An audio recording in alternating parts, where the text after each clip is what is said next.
بلی اہل بیت میں سے. ہاں جی ہوں اتنے آکھیں گا کہ جناب یہ اہل بیت کوئی اور ہیں, وہ اہل بیت کوئی اور ہیں. صبر کرو, رکو ذرا, ابھی تو ابھی مزید طبیعت بننی ہے آپ کی.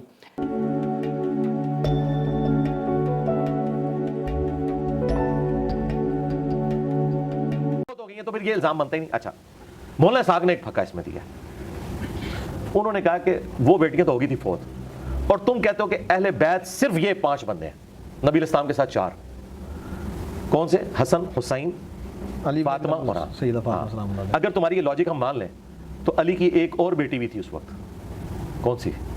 زینب. حضرت زینب. ان کو مباہلے میں کیوں نہیں لائے؟ کیا اہل بیت سے خارج کر دیا؟ یہ پھکا ہے, پلانٹ ارتھ سے باہر پھینکا چھکا مولانا اسحاق نے. اگر زینب مباہلے میں نہیں آئی, حضرت علی کی بیٹی, حسن و حسین کی بہن, تو کیا وہ اہل بیت سے خارج ہو گئی ہیں؟ حالانکہ تھیں, قبر سے نہیں نکالنا. استنباط حدیث قصاص سے بھی تو کیا جا سکتا ہے. سرکار چھوڑے, بات آگے چلے گی نا, بات آگے چلے گی, مل رہی ہے نا اس کے اور ساتھ. سرکار بات کوئی اور ہو رہی ہے. بات یہ ہو رہی ہے کہ حسن و حسین کے بہن بھائی اہل بیت ہیں کہ نہیں, پہلے یہ بتائیں. جو عقیدہ تواریخ میں ملتا ہے اہل بیت کے بارے میں, وہ 12 امام ہیں جن حضرت زینب اہل بیت میں سے ہے یا نہیں ہے.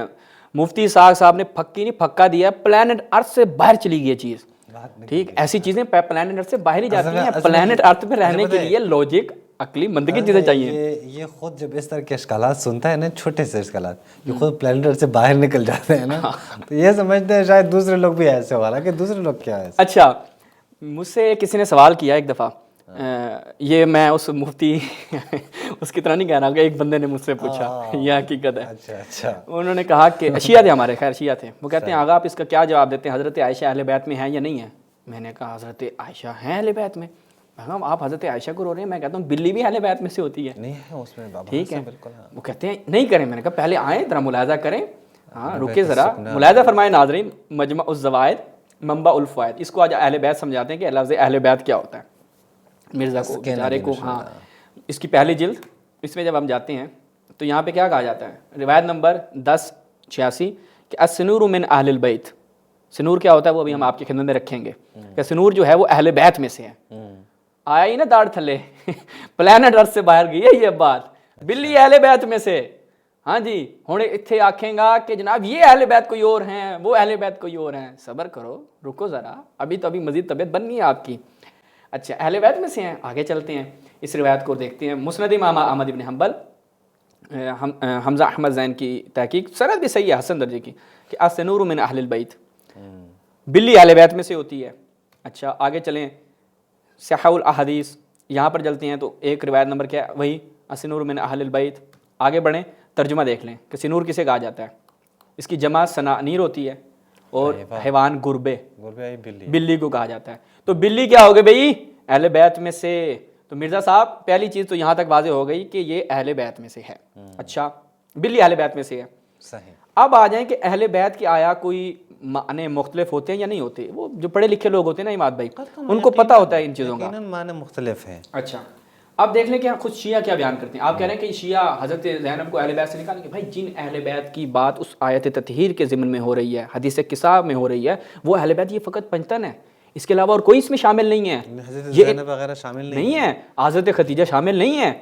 درست ہے. آپ جو کہتے ہیں نا کہ حضرت خدیجہ کو نکالیں گے, او بھائی ہم نے شامل ہی نہیں کیا, نکالنا تو دور کی بات ہے. یہ تمہاری جہالت ہے کہ تمہیں شیعوں کا عقیدہ نہیں پتا, تمہیں اپنا عقیدہ بھی نہیں پتا. وہ آج ہم بتائیں گے تمہیں کہ بھائی تمہاری اپنی روایات میں بھی رسول اللہ نے, جب وہ کہتی حضرت ام سلمہ کہتی میں چادر میں آ جاؤں, رسول اللہ نے کہا کہ تم خیر پہ ہو لیکن تم اہل بیت میں سے نہیں ہو. کیا مطلب, وہ کون سے اہل بیت میں سے نہیں ہے؟ کیا وہ رسول اللہ کے اہل بیت میں سے نہیں تھی, باہر سے تھی بھائی, لیکن وہ اہل بیت فرق کرتے ہیں. اس کو واضح کیا, اہل بیت تطہیر والے نہیں ہیں جی. وہ بیچارے کو نہیں پتا نا, کیا کریں, ہمارا پالا ایسے لوگوں سے پڑا ہے. السوائق المحرقہ, پھر ہماری کشیوں نے اس کو ہیرو بنا دیا. تعجب کی بات ہے بھائی, خود آتے ہیں جناب دیکھیں وہ یہ کر رہا ہے وہ کر رہا ہے, تعجب ہے ان لوگوں پہ بھی.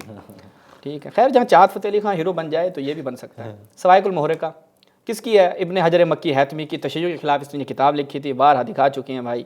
صفحہ نمبر 618 پہ جب جائیں تو اس نے کہا دیکھو ایک دفعہ کیا ہے, انا لہو اطلاقین, کہ اہل بیت کے لیے کیا ہوتے ہیں, دو طرح کے اطلاق ہوتے ہیں. اطلاقاً بمعنی العام, ایک اس کا وسیع معنی ہے, ٹھیک ہے, وَهُوَ مَا يَشْمَلُ جَمِيعَ الْآلِ تَارَةً وَزَوْجَاتِ اُخْرَى, اس میں تمام آل آ جاتی ہے, بیوی آ جاتی ہے. یہ اس کا معنی عام ہے, کلی معنی ہے, ٹھیک ہے, لیکن ایک خاص معنی بھی ہے. وہ کہتے ہیں اس کے بعد و اطلاقاً بالمعنى الاخص، ایک اخص یعنی خاص معنی بھی ہے، وہم من ذکروا فی خبر مسلم، اور وہ کون ہے جو خبر مسلم میں آئے ہیں، ٹھیک ہے، وہ کون ہے؟ وہ پنجتن پاک ہیں۔ تو یہ چیز پتہ چل گئی کہ جو اخص معنی ہے جو مسلم کی خبر میں، یہ کون سی کتاب ہے؟ یہ سوائق محرقہ، ہاں سوائق محرقہ، سوائق محرقہ میں یہ نقل کیا جا رہا ہے کہ اس کے دو معنی ہیں۔ اچھا اب آئیں ہمارے اپنے علماء نے بھی اس چیز کو بیان کیا ہے، یہ ملاحظہ فرمائیں الانصاف فی مسائل دام فی الخلاف الجزء الثانی آیت اللہ جعفر سبحانی، واہ شعر ہو گیا یہ تو۔ جب اس میں ہم جاتے ہیں تو یہاں پر وہ آیت تطہیر کے ضمن میں گفتگو کر رہے ہیں، پہلے رجس پہ، الثانی پیچھے جو ہے وہ الرجس پہ گفتگو کی، الثالث وہ کیا بیان کرتے ہیں صفحہ نمبر 584، المراد من اہل البیت هو علی و فاطمہ و اولادہما، وہ امام علی ہیں، حضرت فاطمہ ہے اور ان دونوں کی اولاد۔ وہ کہتے ہیں لأن اہل البیت وان کان یطلق علی النساء والزوجات بلا شک، شیعہ سے آگے پوچھو، ہم کہتے ہیں اگرچہ اطلاق جو ہے اہل بیت کا وہ نساء زوجات پر ہوتا ہے بلا شک و شبہ، بلی پہ بھی ہو رہا ہے بھائی، ٹھیک ہے، اپنی روایات دیکھو، اور وہ کبھی جو ہے نا اس روایت کو بھی پورا پڑھ لو، کون سی روایت ہے؟ حدیث کرتاز کو پورا پڑھ لو کہ کیا ہے اس میں کہ اہل بیت میں اختلاف ہو گیا، وہاں اس گھر میں جو لوگ موجود تھے وہ تو صحابہ تھے، وہ اہل بیت تھے نہیں، اس گھر میں جو یعنی وہاں پر وہ افراد کے جو اس گھر میں موجود تھے ان کو اہل بیت کہا گیا ہے۔ حدیث کرتاز صحیح بخاری مسلم دیکھ لو بھائی، جس سے صحیح بخاری مسلم کا ڈھنڈورا پیٹتے اس میں لکھا ہوا ہے۔ اچھا وہ کہتے ہیں، دیکھیں ملاحظہ فرمائیں، بڑی زبردست بات کی ہے آیت اللہ جعفر سبحانی نے، وہ کہتے ہیں کہ وَإِن كَانَ يُطْلَقُ عَلَى النِّسَاءِ وَالزَّوْجَاتِ بِلَا شَكَّ قَوْلِ سبحانہ، پھر آگے وہ آیت نقل کرتے ہیں، وہ کہتے ہیں وَلَكِنْ دَلَّ الدَّلِيلُ الْقَاطِعُ، کہ دلیل قاطع جو ہے وہ جس چیز پہ دلالت کرتی ہے کہ ان المراد فی الآیہ، کہ مراد اس آیت میں غیر نساء النبی وازواجہ، اس آیت میں جو اہل بیت ہیں وہ خاص افراد ہیں کہ جو ازواج نبی کو اور دیگر نبی کی بیویوں کو، اس میں حضرت خدیجہ بھی شامل ہیں، اور وہ اس کے اوپر ایک اس وقت جو ہے نا آیت تطہیر موجود ہی نہیں تھی، کہتے ہیں وہ نکالیں گے اس کو، یار کیسا بندہ ہے منہ سے کچھ نکل نہ جائے، تو آگے وہ پوری بحث کرتے ہیں۔ تو یہاں تک یہ چیز واضح ہو گئی کہ حضرت جو آپ کی خدمت میں بیان کیا کہ اہل بیت کے دو معنی ہیں، ٹھیک ہے، ان میں سے ایک معنی خاص ہے، ایک معنی عام ہے۔ اب آ جائیں اماد بھائی، جلدی سے صرف روایات دکھاتے ہیں کہ خود ان کے اپنے علماء نے کیا روایت نقل کی ہیں۔ ملاحظہ فرمائیں کتاب الاربعین، یہ جلدی سے ملاحظہ کیجیے گا، ابن عساکر شافعی کی، اس میں جب ہم جاتے ہیں ابی سعید جناب ام سلمہ سے، وہ کہتی ہیں یا رسول اللہ، اہل بیت کو یعنی کیا میں اہل بیت میں سے ہوں؟ الستم من اہل البیت، حضرت ام سلمہ کہہ رہی ہیں کیا میں اہل بیت میں سے نہیں ہوں؟ وہ کہتی ہیں رسول اللہ کیا فرماتے ہیں انک علی خیر، یہ بعض جگہ پہ انک علی خیر، مکانک الفاظ بھی ہیں کہ تم ٹھیک ہے، تمہاری مقام و منزلت ہے، تم اپنی جگہ پہ ٹھیک ہو، ٹھیک ہے، انک من ازواج رسول اللہ، تم ازواج رسول اللہ میں سے ہو، یہ توجہ کریں ناظرین کہ تم ازواج رسول میں سے ہو، الست من اہل البیت، میں اہل بیت میں سے نہیں ہوں، رسول اللہ نے فرمایا نہیں تم ازواج رسول میں سے ہو، اور کیا فرمایا اہل البیت کون ہے؟ وقالت اہل البیت کی خود حضرت ام سلمہ ام المومنین بیان فرما رہے ہیں، رسول اللہ، امام علی، حضرت فاطمہ، امام حسن و حسین، وہذا حدیث، یہ کون سی کتاب؟ صحیح، ٹھیک ہے، یہ کون سی کتاب؟ ابن عساکر کی کتاب الاربعین۔ آگے بڑھیں، شرح مشکات الاثار، یہاں پر وہی روایت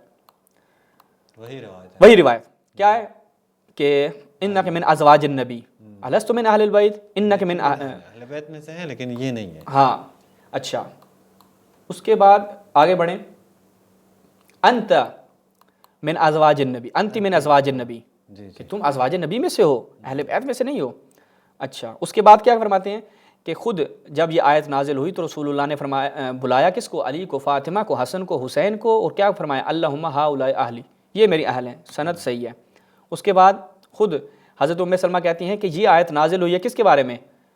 جناب رسول اللہ، علی، فاطمہ، حسن و حسین۔ آگے چلے، اچھا، تو یہاں تک خود اس جناب ام سلمہ کے جو ان کا اپنا اقرار ہے، اور یہاں سے یہ اہل بیت اور ازواج رسول کی خود تفکیک اور جدائی جو ہے وہ اس روایت سے واضح ہو جاتی ہے۔ مزید بھی میں اس کے نکال کے لایا تھا لیکن وقت نہیں ہے، اسی پہ اختتام کرتے ہیں۔ وہ کہتے ہیں کہ اگر ایک شرم حیا والے کے لیے ایک ہی حوالہ بھی کافی ہوتا ہے، اگر کسی بندے میں عقل ہو اور وہ واقعی سمجھنا چاہتا ہو اس کے لیے ایک حوالہ ہی کافی ہے۔